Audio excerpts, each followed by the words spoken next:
4. Simon Peter's night vision. The apostles, without their master, sent off by themselves, entered the boat and in silence began to row toward Bethsaida on the western shore of the lake. None of the 12 was so crushed and downcast as Simon Peter. Hardly a word was spoken. They were all thinking of the Master alone in the hills. Had he forsaken them? He had never before sent them all away and refused to go with them. What could all this mean?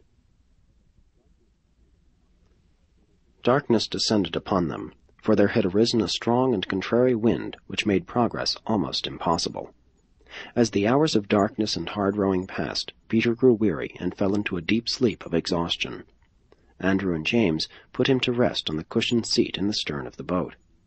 While the other apostles toiled against the wind and the waves, Peter dreamed a dream. He saw a vision of Jesus coming to them walking on the sea. When the Master seemed to walk on by the boat, Peter cried out, "Save us, Master, save us!" And those who were in the rear of the boat heard him say some of these words. As the apparition of the night season continued in Peter's mind, he dreamed that he heard Jesus say, "Be of good cheer, it is I, be not afraid." This was like the balm of Gilead to Peter's disturbed soul.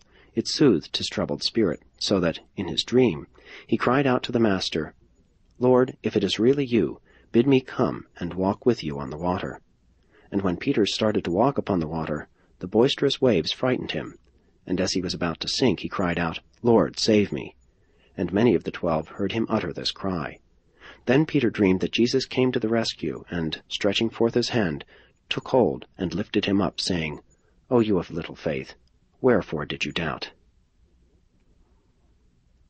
In connection with the latter part of his dream, Peter arose from the seat whereon he slept and actually stepped overboard and into the water. And he awakened from his dream as Andrew, James, and John reached down and pulled him out of the sea. To Peter, this experience was always real. He sincerely believed that Jesus came to them that night. He only partially convinced John Mark, which explains why Mark left a portion of the story out of his narrative.